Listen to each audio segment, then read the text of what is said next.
Just a single point separates the leading teams in the 2017-18 Volvo Ocean Race, with just over 10,000 miles and only 4 legs remaining.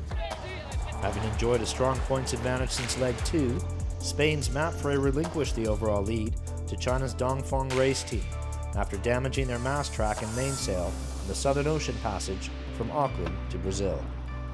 I'd say the race is far from finished. It's only 1 point. There is still 4 legs to go. It's a lot of points to take.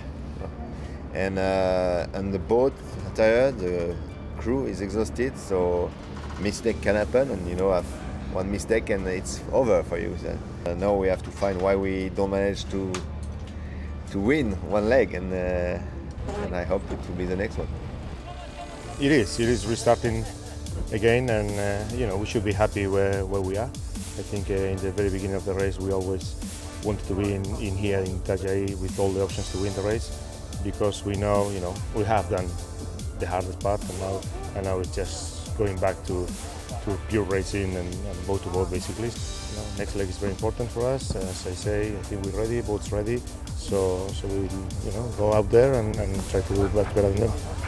Dutch entry Team Brunel profited the most from the double points leg 7, claiming the leg win and the accompanying bonus points to vault from 6th all the way up to 3rd place on the overall leaderboard. After a slow start in the competition, it was an impressive comeback by the 8-time Volvo Ocean Race veteran Bauer Becking and his entire team, who used the Auckland stopover to address their performance slump and reset the team's targets. Yeah, of course, there's a really good hype in the team after winning the last leg. I think most important thing is, of course, that we just showed what we was, and I think I just realised how important the shore crew is, and I think we have one of the best shore crews, even that we are a very small team. We just know how hard these guys and girls are working to make us actually perform as good as possible. And after this good result we had on the last leg, we just start looking up, and so 2nd place is a bit closer than 1st place. But everybody's in reach, so in that sense there's still a lot of points to be grabbed. But you have to take it day by day. In 4th place, Sinyan Tianpon's team Aksonobo remained within striking distance of the podium, while Sun Hung Kai Scallywag from Hong Kong slid to 5th overall, after retiring from the leg due to the loss of crewman John Fisher in the Southern Ocean.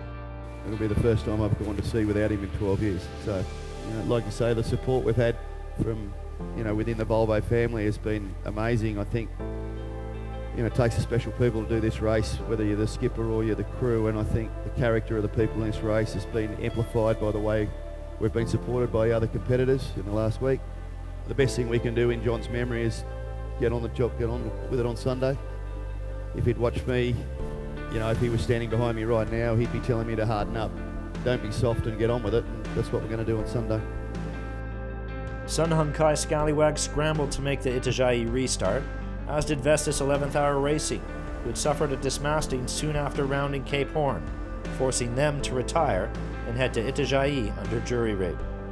It was their 2nd leg retirement, and after missing the leg to Auckland whilst their yacht was under repair, the US-Danish entry are battling to maintain their fighting spirit after a series of setbacks had knocked them down to 6th overall.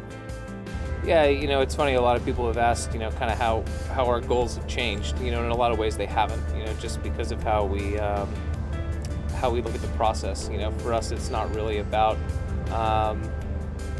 July. You can't think about July. You have to think about the leg that you got in front of you. And we're going to be a disruptive force certainly between now and the end of the race. I mean, we've experienced a lot.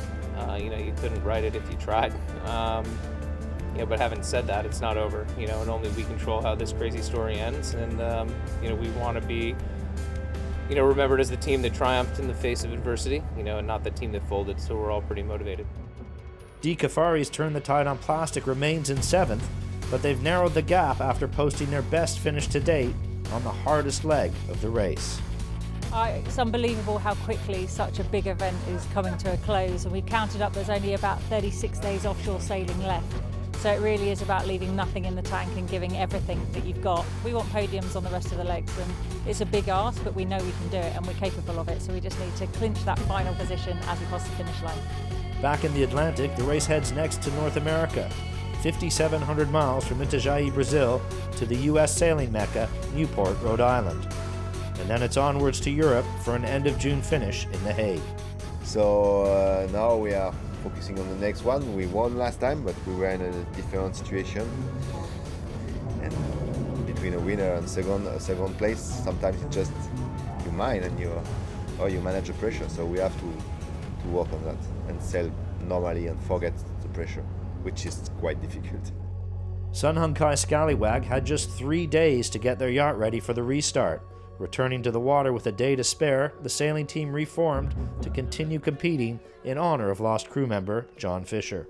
Pretty emotional, you know. It's obviously the team have been through a lot in the last couple of weeks, but it's, you know, it's the support of everyone here, and I think this just proves that, you know, like, everyone's been backing us, and, you know, we turned the boat around in 48 hours, and, you know, the help of the boatyard and teams and everyone, it's been impressive. So you know, this is going to be a tough leg for sure, like to get through it, you know, but we stick together. It's what we do as a team, and I'm sure we can try and get another good result, and it's just great to be here, so everyone's just happy. Yeah. The fleet docked out in front of thousands of Itajaí race fans. Brazil's Martina Grael, the star of the show, joined by her Rio Olympic medal winning teammate, Kahena Kunze.